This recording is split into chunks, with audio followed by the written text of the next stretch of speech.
All right, no more burger talk. Okay, ready? Wait for the music. Yes. Go.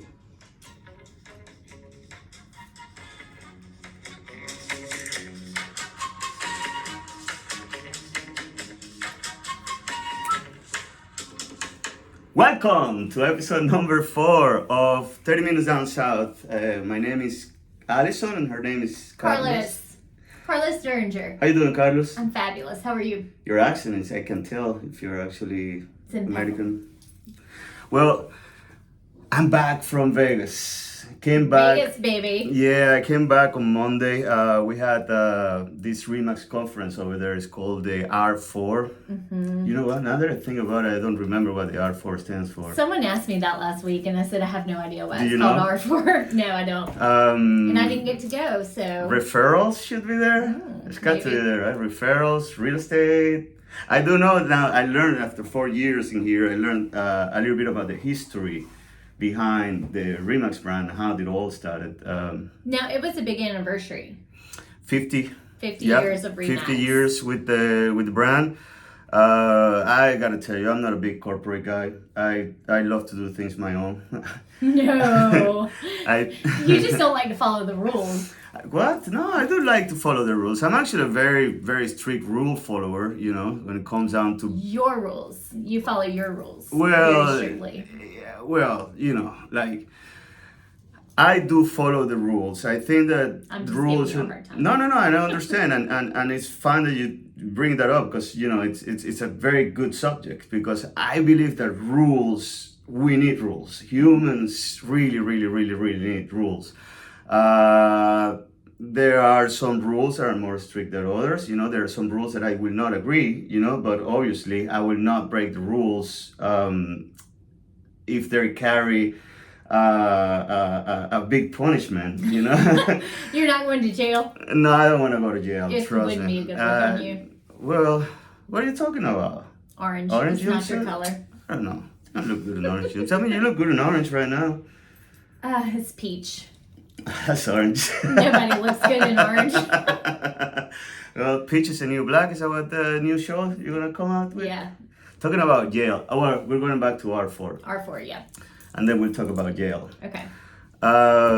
Did you know? Do you know how many agents are actually currently enlisted with ReMax worldwide? Like worldwide? Mm-hmm. I have no idea. 100,000 people. Wow. 100,000 crazy people. 100,000 of us. Yes, 100,000 of us. And what is interesting is that, you know, this guy started this company 50 years ago, pretty much by himself against all odds. Mm-hmm. One cool thing that he said that when he started his real estate business, he noticed that it was all white males. There were no women. There were no women in the real estate industry back then. So realized that there was a lot of homestaying mom and there was a lot of women out there that were not doing anything, but they were craving to go out and be productive in society. And he designated an ad trying to attract, you know, women to real estate. especially housewives. And it's actually National Women's Month this month. oh yeah, hey women, hi, how you doing, women? I love women. I know. I love humans. Anyway, so he actually he said that he put that ad that day, and the next day he had over 1,000. Holy moly. Over 1,000 women calling about the ad. Then he went, I don't know the exact numbers, but it comes down to from 1,000, he comes down to interview around 25 to 30 to actually make to the interview, and then out of there he hired 10 real estate agents, and that's how ReMax was started? Yeah, well, he also hired guys, you know, so it wasn't just a women and him, Right. you know, like that's a different Can't story. discriminate. That's a Hugh Hefner story, which is also very interesting, but I don't want to go to there. So then he started hiring people. He started hiring agents. You know, moving on, he went from the first year with 10 agents, and the second year he went to 40 agents. Third year was 50 agents or something like that. And at one point, again, I don't have the numbers memorized. You know, this is not a numbers podcast. Yeah, not a numbers podcast. Not a numbers podcast. But at one point, he grew up so big locally that the Smaldones was the name of the family. It was a mafia family, the Italian mafia family. They wanted to take over him, and yeah, Oh, wow. there is a cool story about it. Actually, there is a book about the whole thing when they tried to take over ReMax. And Are you making that up? no, well, he said it. Like I don't have the facts. I wasn't alive back then, but. Yeah, ReMax was also almost overtaken by the Italian mafia back in Denver. That's no idea. Yeah, that is in Denver, Colorado. Smaldone, Smaldone. Look for it because everybody knows the five family. You know the five crime families from New York? See if you can name them all. No. The Lucchesi, the Gambino, no? I don't mess with the mafia. No, it's just I think that's actually interesting, to read about how they overcame. Now you're talking about breaking rules. No, those guys did break rules, and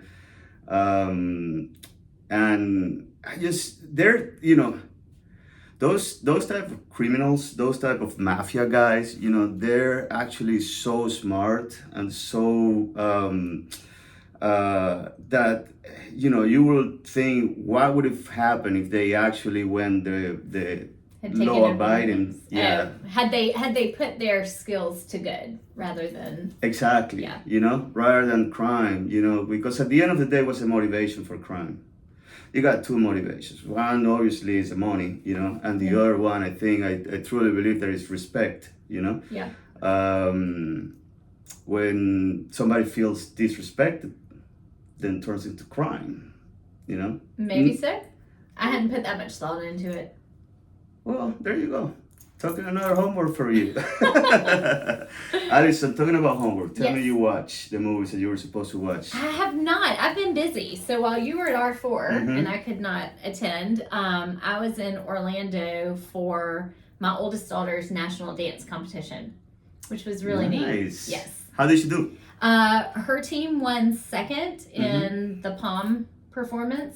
So it was really cool to see it on a big stage and just them to get that experience at their age. Is that cheerleading or is that dance? Yeah. What type of music they dance? Well, so the JV not shagging. The JV team, which she's on, they competed in Palm and hip hop. Hip hop. I know, it was kind of surprising. But wow. I mean, you had teams from all over the country.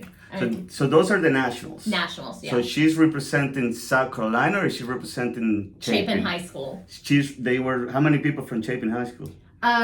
There were, let's see, about 25 girls from Chapin High School. Oh wow! Or from the Chapin High School dance team. And what position they placed?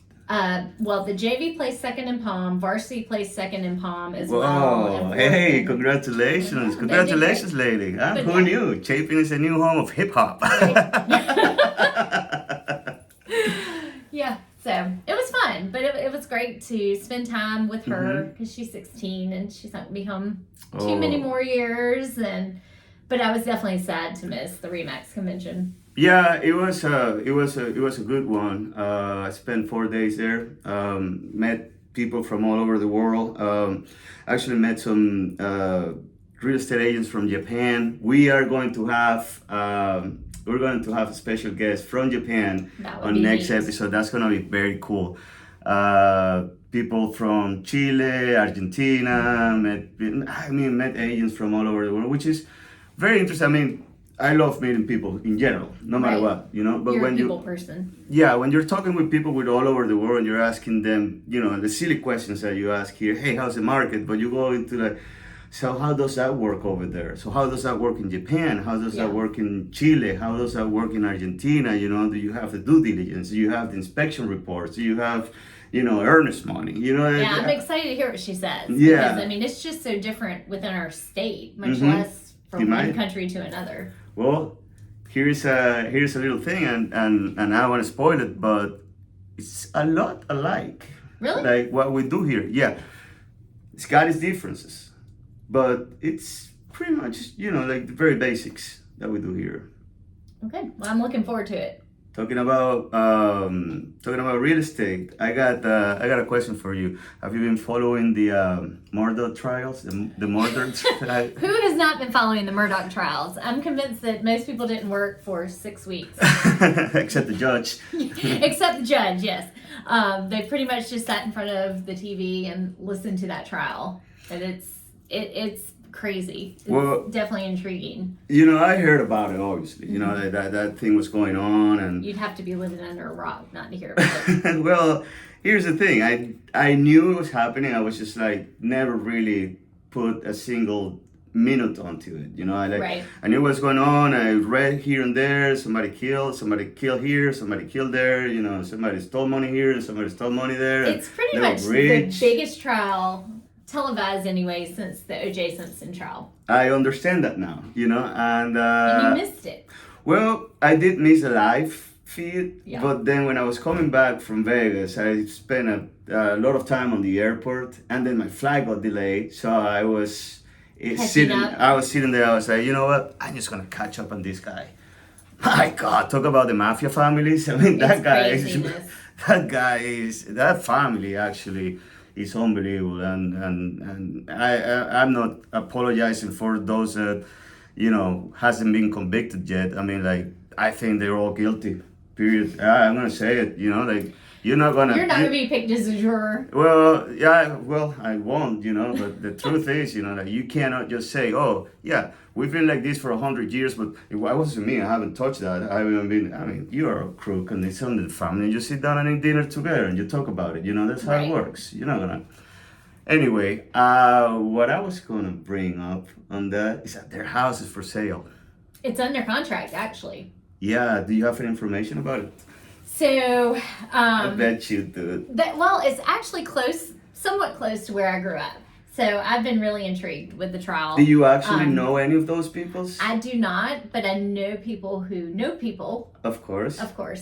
But yes, so that the actual property is over 1,700 acres, which is 1,700 acres, and I mean, it's like master plan. I mean, they have pines planted, timberland, they have dove fields, they have ponds for waterfowl hunting, they have over 2.5 miles of river frontage on the Salkehatchie River. Yeah. You can kayak, fish. I mean, it is an unbelievable property. Well, 1,700 acres, just to put it in perspective, do you have any reference of what an acre, like, cost, for example? Yeah. Well, I know they have it listed for like 2,000 an acre is what it comes down to. But that's not bad. No, it's got a house on it, like a 5,000 square foot house and outbuildings on all of that. So it's really not bad. That's almost $4 million. Yep. $2,000 per acre with all the water and all the buildings and all that. Yeah. wonder what the timberland that can be monetized. Wonder what knocked that price down.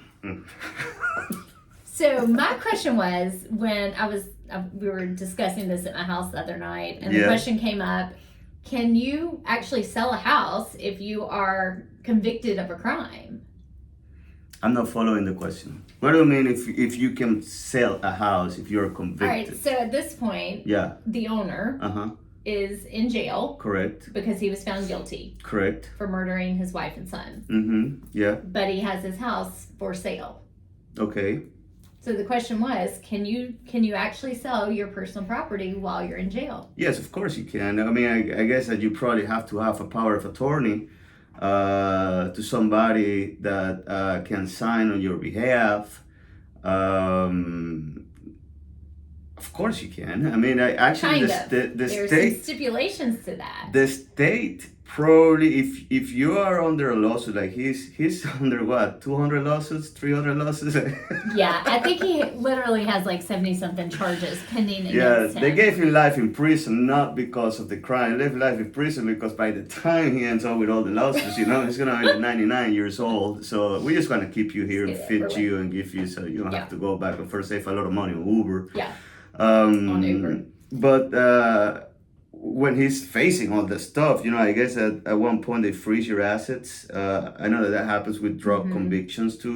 When they catch drug dealers, the state just sees all their assets immediately. So you cannot sell them and keep the money. So all has to go through sort of a probate court.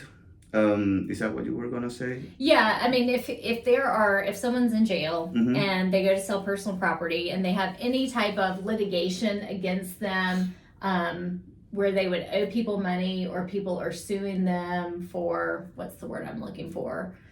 To make things right over something settlements. That's happened. Yes, settlements. Okay. Thank you.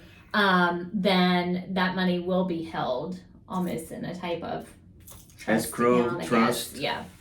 So that's what's happening right now? I could not find that out. I couldn't find out exactly how that's going to work with this property. It has to be because, he's he already owes so much money to everybody. To so many people. I don't think there's going to be anything left. I think it's for sale for $3.9 million. Uh-huh. So rumor has it Netflix bought it. Have you heard that? No, but I can totally imagine how somebody can open that as an amusement park, with tour guides and everything. And here are the kennels, which is already, I'm pretty sure people would pay for that, Pretty bad. So I was I shouldn't say I was sort of surprised, but I was kind of surprised it went under contract so quickly. Why? Because there's the stigma of what actually happened. Alison, do you believe in ghosts?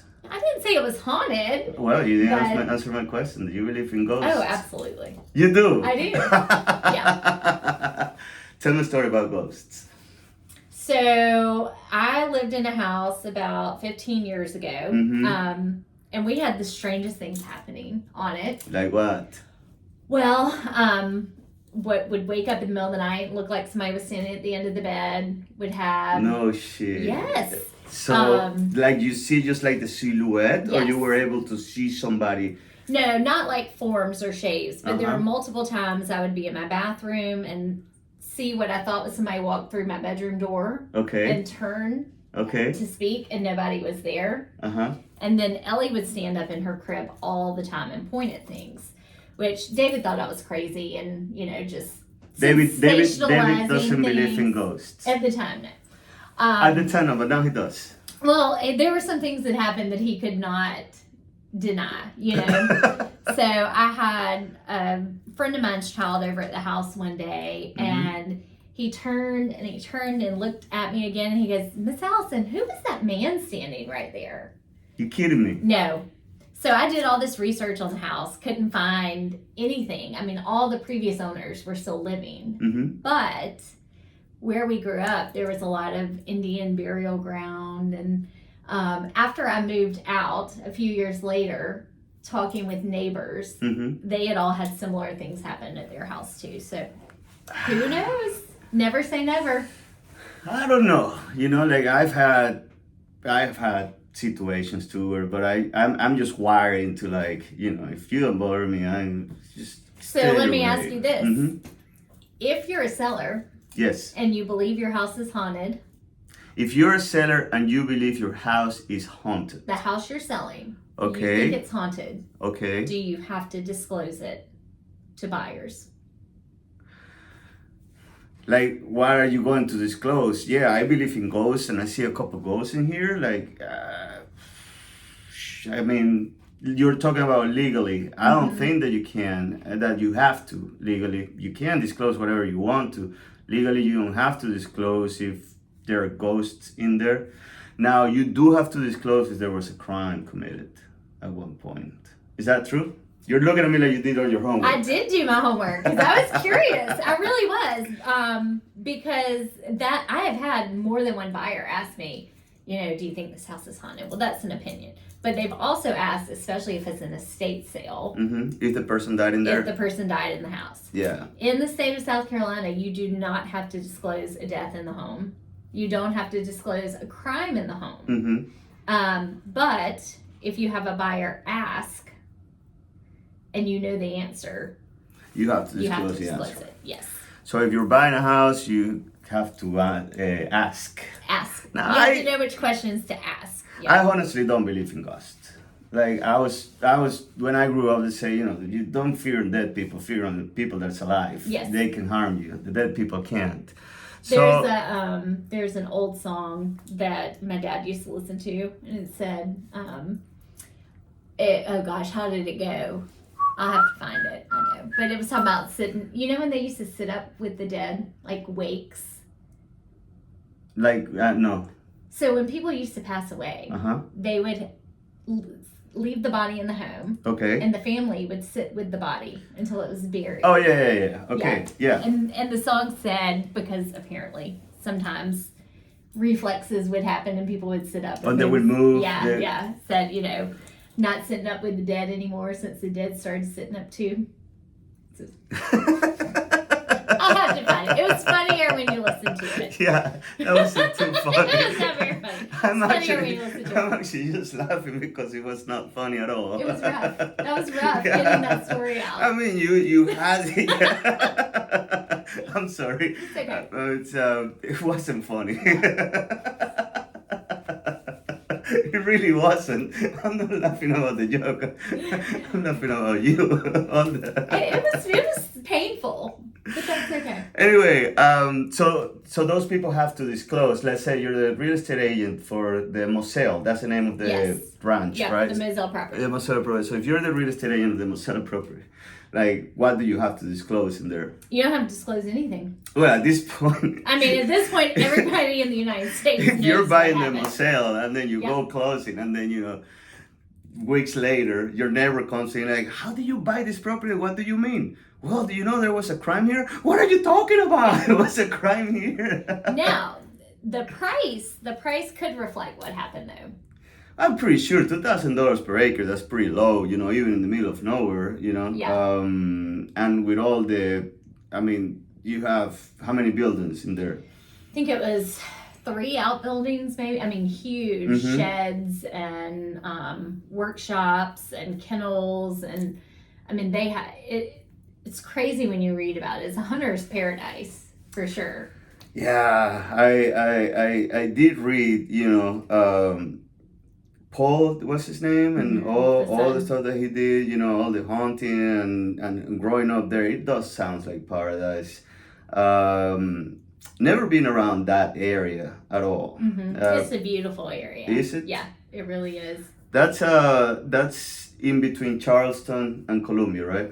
Yeah, well, yeah, it's down 95, I-95. Yeah. Yeah. Have you ever had anything like that? Like anybody asking you about crimes committed in the house, dead people? I have. Yes, I had one client in particular who was obsessed with whether someone had passed away in the home or not. So let me ask you, because he was afraid of ghosts. Did that person was afraid of ghosts? Yeah, he wanted to make sure he was not purchasing a home that someone had passed away in. I don't understand. Why would you be afraid of ghosts? Were you afraid when the ghosts came up to you? I was not, but it wasn't anything scary or malicious feeling. Yeah, I mean, what can they do to you, right? I'd be more afraid of you creeping around my house at night. Yeah, what are you doing here? I don't know. Just changing my clothes. Yeah, creeping. Talking about creeping, Allison, tell me a story. Have you ever walked into like a house, either showing or something like that, and walk into a house and the seller is there without you knowing he's there?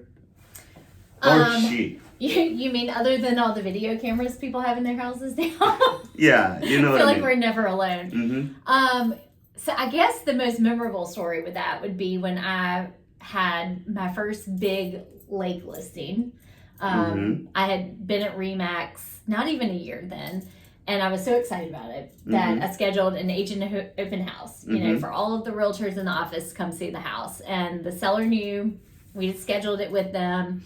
She was gone, had everything set out, and all the agents started showing up at the house. And my broker at the time came and he said, I'm going to take a look around. Went upstairs and I heard all this yelling. some foul language. What type of yelling? I will not repeat what it was. But he came running down the stairs. He said, "Oh my God, did you know somebody was in bed up there?" Oh, shit. The seller's son had his wisdom teeth removed the day before. How old was that guy? He was like 18. Oh my God, it was an adult. Yeah, it was an adult.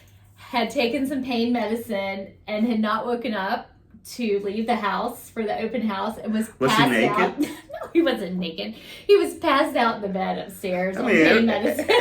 So, if I'm without a tooth and I'm on pain medicine, the first thing I do is gonna get naked. yeah. So what do you do? I shut the door and told everybody to stay out of that bedroom, and we went on with the Asian open house. So do you put like a Do sign? not disturb. Wisdom tooth recovery. Yeah, so that's probably the most memorable. I had experience one. I've had.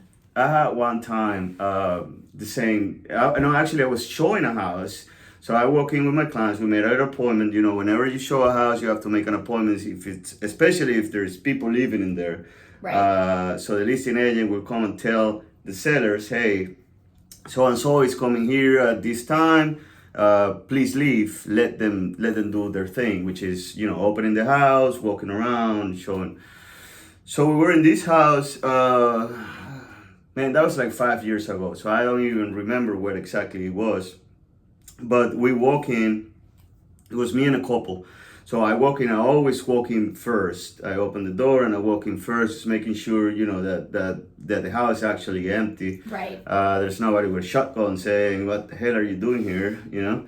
Hadn't had that happen. Oh, I've heard that happen before. You know, never happened to me. Knock on wood. You know, I don't like shotguns pointed at me. What? Most people don't.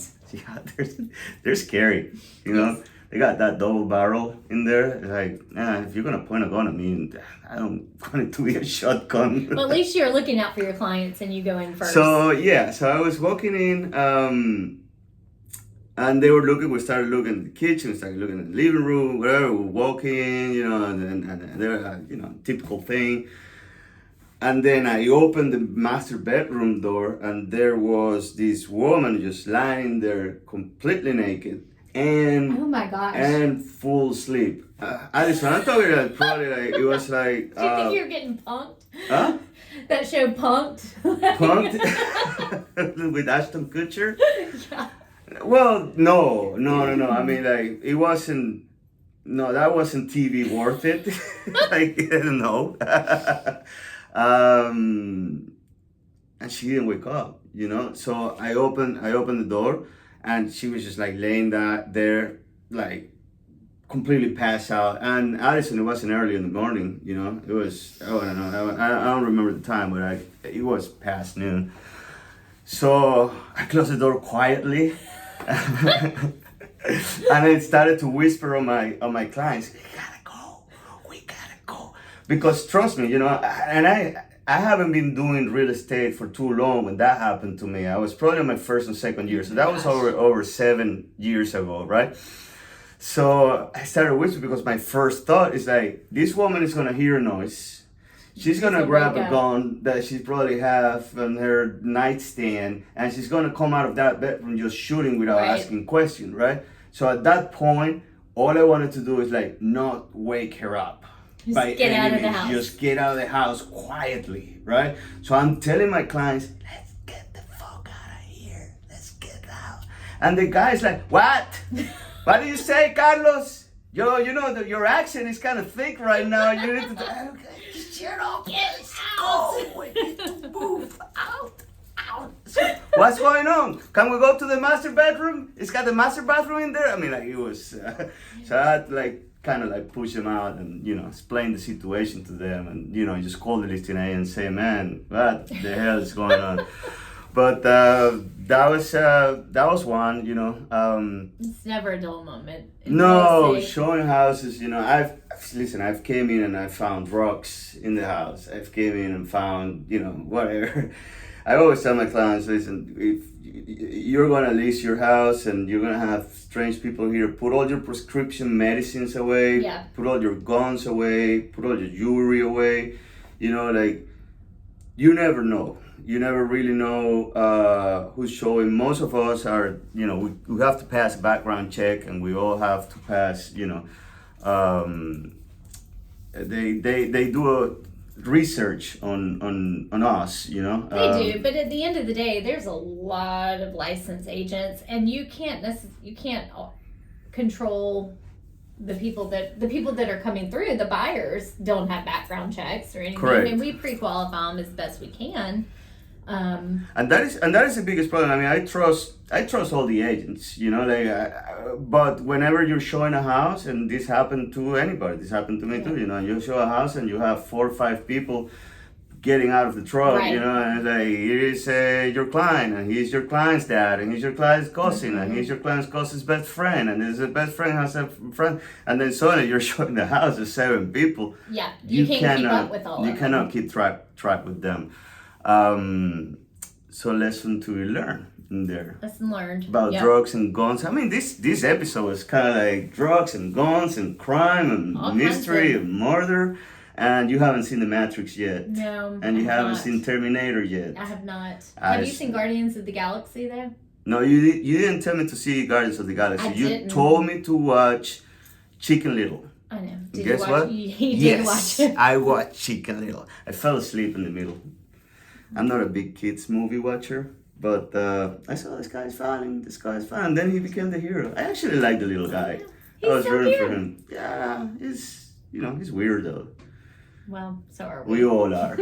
Anyway, 30 minutes on the nose. Alison, thank you so much. Good job. Thank you to everybody. Hope you enjoyed this, and next time we're gonna have Try not to be so dark. so keep it criminal. Ciao.